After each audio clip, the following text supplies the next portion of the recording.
Hi!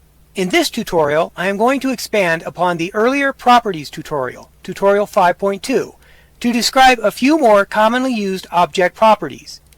In the second half of this tutorial, I will cover the fundamentals of positioning objects within the GUI and within programs created using the GAMBAS language. Here are a few more very useful properties. The border property turns the object's border on and off. Within forms, this property determines whether the form container has a title bar and a visible line around the form. If the form does not have a border, then the form will not have a title bar and the user cannot end the program by clicking the X in the title bar's upper corner. On objects such as button controls, the border property allows the functionality of the object without the control necessarily appearing as a standard control. This is useful in more customized programs and gives the programmer greater flexibility in design. The default property determines the tab order within a program and which control is selected by default when a container is opened within a program. For example, if you have multiple controls on a form, this property determines which control is initially selected and activated when the user presses the return key. The enabled property determines whether a control is active. While the program is running, when a control is disabled by setting enable to false, the control is usually grayed out while the program is running, so the user knows that this is not an available option at this time. The font property determines the font and its characteristics, such as bold, underlined, and italic for each program element.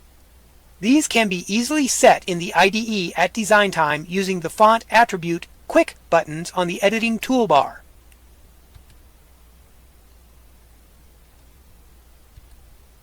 At runtime, the font properties exist as a complex numerical value which specify the specific installed font and its attributes. If you want to change the font's properties at runtime, you can use the font object's extended properties such as object.font.bold, set equal to either true or false. Object.font.italic, again set equal to either true or false. Object.font.name, where the font name is set to the text string of the font's actual system name. Object.font.size, which is set to a numerical value which represents the physical size of the on-screen text. Note that the value can actually be stored as a number or a string, i.e. a number within quote marks. Object.font.strikeout, which equals either true or false, and Object.font.underline, which equals either true or false.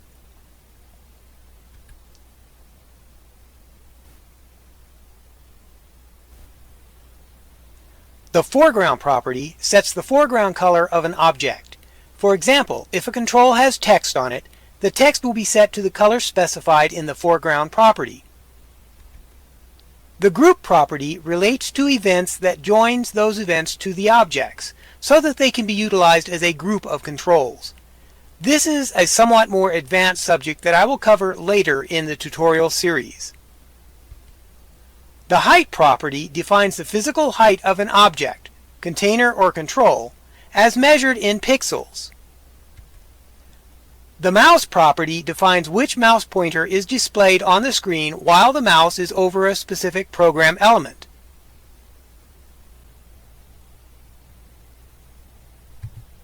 I am going to explain using the mouse property in greater detail at this time. The mouse property allows the programmer to choose which mouse pointer style is displayed while the mouse is over a program object.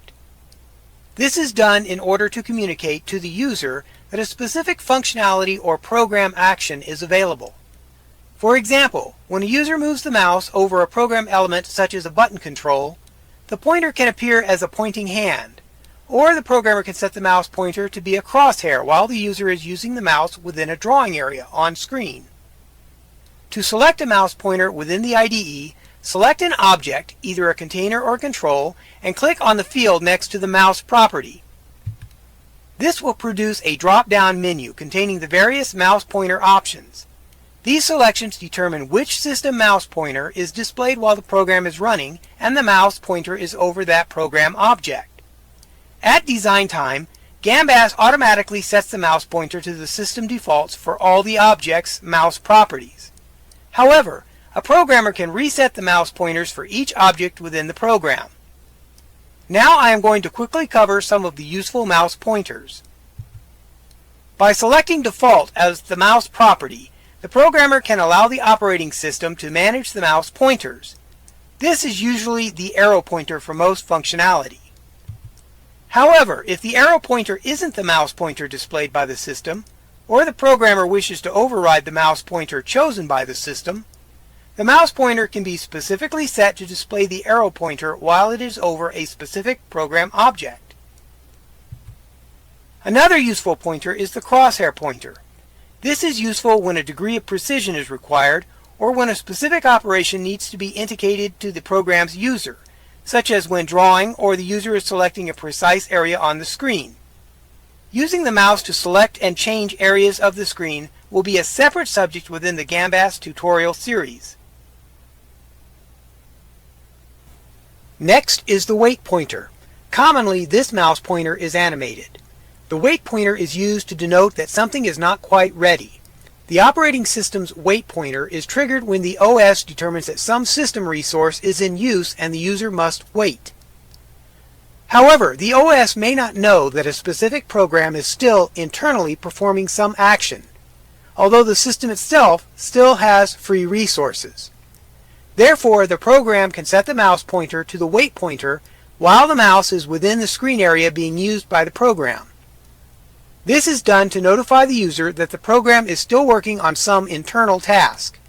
In other words, that the system is busy. The I-beam or text pointer is used to indicate that the mouse is within a text field of some sort and that the text should be entered by the user. Another useful pointer is the hand pointer. This is often used to indicate that the user can make some graphically displayed choice among on-screen elements.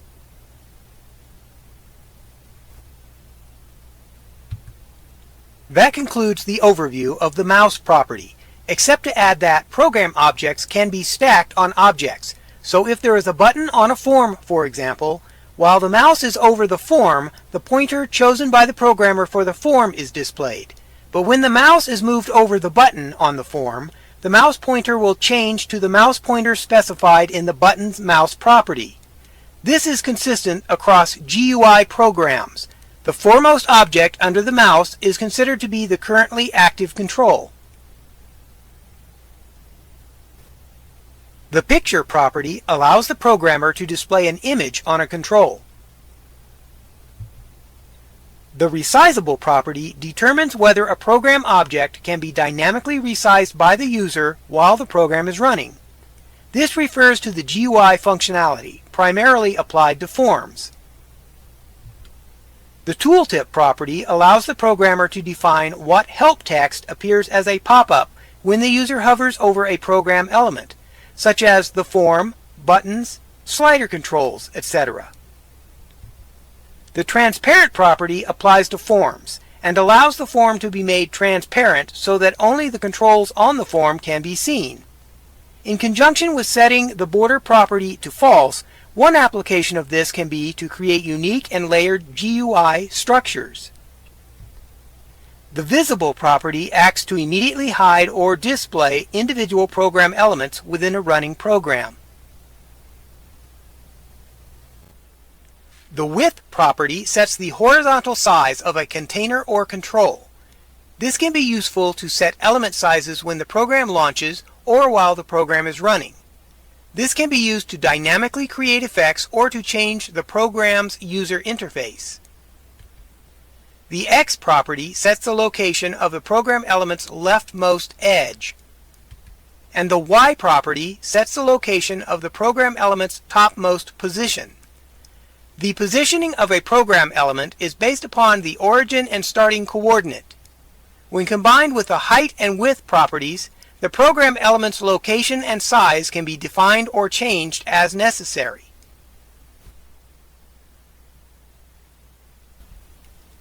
That concludes the overview of some important object properties available within the GAMBAS IDE.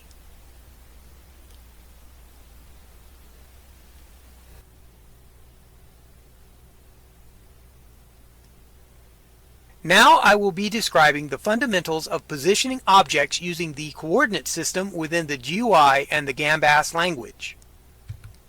Here is a generic form. A form functions as a container for controls, and the form consists of several different parts. At the top is the title bar. This is where the program's title or a custom description can be displayed to the user. This is also where a GUI program's standard GUI controls, such as the close button, are displayed. A form's title bar is a property which can be enabled or disabled, turned on or turned off by the programmer. As such, the title bar is not considered as part of the container's dimensions for the size of the form. Within a container, such as a form, there is what is referred to as the drawing area. This is the area of a container where controls can be placed. In other words, this is the active or usable area within a form. The form itself can be positioned within the screen's XY coordinate system. For this, the form has its own origin point, the actual point on the form, which is the reference point used to establish a physical location on the screen. For any container, this is the uppermost and leftmost visible corner of the object. Remember, the title bar on a form may be visible or not. Therefore, the origin point always refers to the enabled area of the object. When the border is enabled, the upper leftmost corner of the form's title bar is the form's origin. When the title bar is disabled, the upper leftmost corner of the form's drawing area is the form's origin.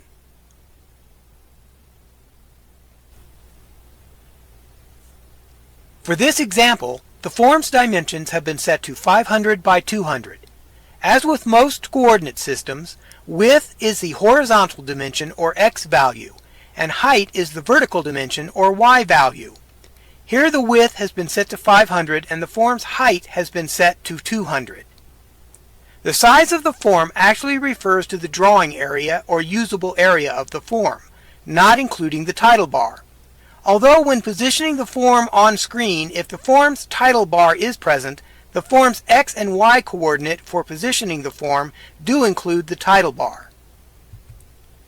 The origin coordinates for all of the objects placed within a container is specified as 0, 0 in the upper left-hand corner of the container object's usable area. The x and y offsets for any objects placed within the container are relative to the container's internal origin coordinate. Having two origins in the same object, the container's screen origin and the origin point for the active drawing area, may seem complicated, but it ensures that any control placed within a form stays in the same place on the form no matter where the container itself is on the screen, or how large the usable area is within a container. The highest coordinates are at the lower right hand of the object's usable area. Remember, in computers, the screen's coordinate system starts in the upper left of the display area and runs to the lower right of the display area. This convention has to do with how raster-based display devices originally operated. The image is written to the screen or painted from the upper left to the lower right, and this convention for screen coordinates continues through today. So in a usable area that is 500 by 200, the origin point or first x and y coordinates for all objects within that container is specified as 0, 0 in the upper left-hand corner of the container's usable drawing area. And the last coordinates are the maximum x, which equals the object's width, and maximum y, which equals the object's height. Therefore, when a control is placed within a container, the control's origin or x and y property, along with its height and width properties, define its physical size and location within the container. All of these object properties, both the containers and the controls, can generally be set and changed at both design time and runtime. All controls within a container are placed and moved within the container's usable area. In other words, the control's placement and dimensions are relative to the container's internal usable area and internal coordinate system. Here, button 1 is placed at the form's drawing area origin, or 0, 0, so that the button's origin x and y coordinates are also 0, 0. So the actual code for setting the physical location within the container at runtime would be button1.x equals 0 and button1.y equals 0. Here is another button, placed on the lower left of the form's drawing area, showing its origins at 0, 150. And here is a third button, placed in the center of the form's drawing area. In this case, the coordinates for the button's origin is x equals 190 and y equals 75.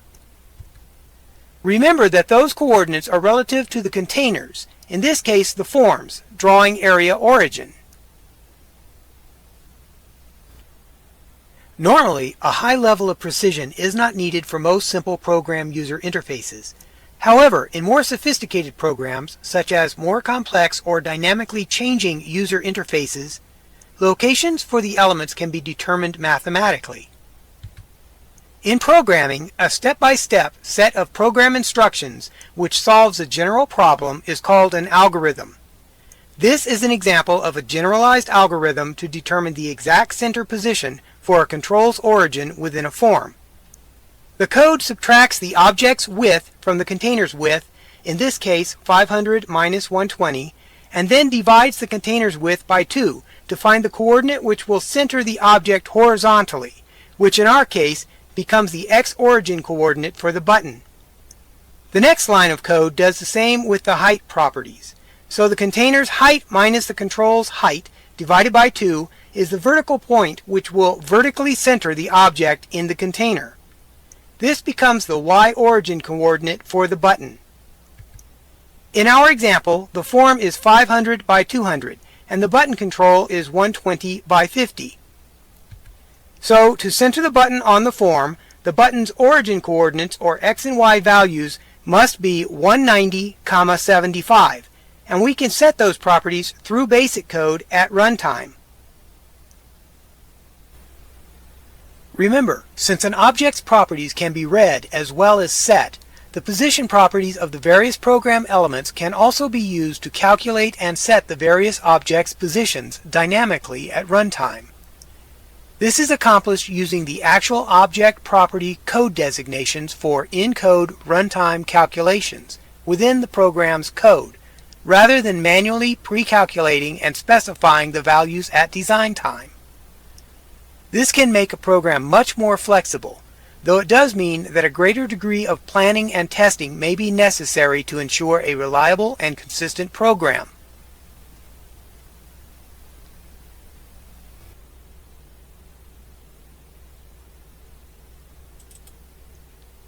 Here is a simple program that uses these algorithms to dynamically center a control whenever the containing form is resized.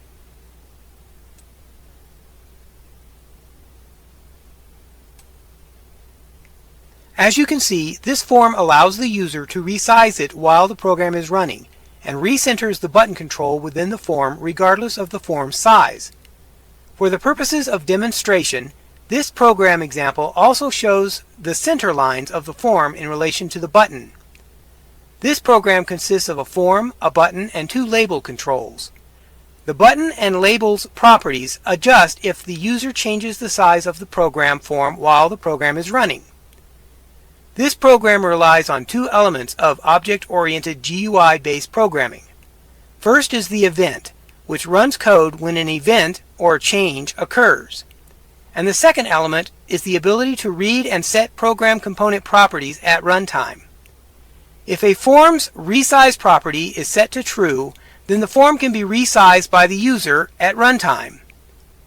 And that user action will trigger the execution of program code placed within the form's resize event.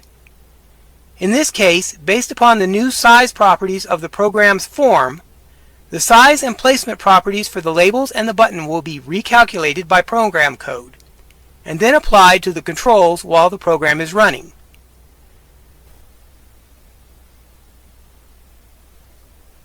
Here is the actual program within the IDE. I am presenting this at this time in case you are curious and you want to know how this program actually operates. Here is the hierarchy for the form and its controls within the Hierarchy tab in the IDE's Properties pane. You can see that, besides the form, there are also 2 label controls and a button control. Here is the program's class file, showing the code that sets the position and size properties for the elements. Notice that the actual placement is not set at design time, but rather the controls X and Y properties and the necessary size properties are actually set while the program is running.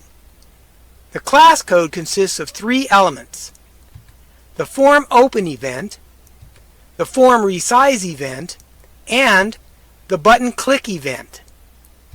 Within this program, when it is first loaded within the form open event, the form is centered on the screen. The next section is triggered each time the form is resized. This is where the button is repositioned each time the user resizes the form. This is also where the size and position of the labels, which I am using as visual center lines, are adjusted while the program is running. Another side note that you should be aware of is that just as objects may contain other objects, in object-oriented programming, events may trigger other events, which can then trigger other events. In this case, the open form event, when the program starts, actually also triggers the form resize event. This is because, under the hood, when a form is created for the first time, the operating system must call upon the software to set all of the necessary properties for the core elements of the program, including the form's size. This is actually a more advanced programming topic, which I will cover in more detail later on. But if you decide to dissect this program's code, this explains why it is not necessary in the startup code block to set all of the initial properties of the various dynamic program elements.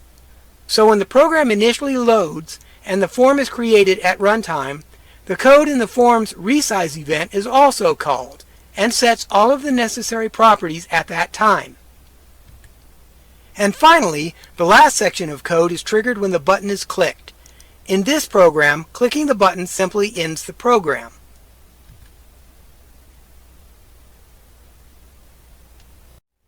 This type of dynamic reordering of program elements makes the program more flexible and therefore it can be more user-friendly. Again, however, user interfaces that are more dynamic generally require more design consideration and testing. Though users do tend to respond more positively to more sophisticated UIs, as a general rule, I personally suggest simplicity and functionality, and especially reliability, as the most important design considerations when creating a user interface.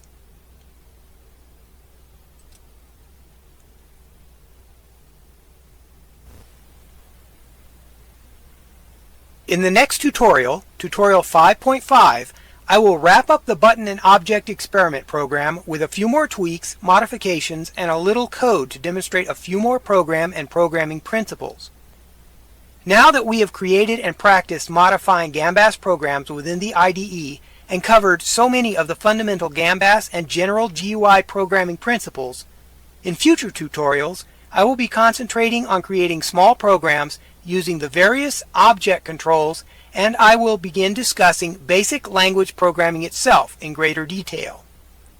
I hope these upcoming small sample programs will better solidify a hands-on familiarity with building GAMBAS-based GUI programs in Linux and encourage you to create your own projects. Please feel free to move forward on your own and experiment, try things out, and investigate. And I'd like to point out online resources can really help you move forward and give you many new ideas for experimentation.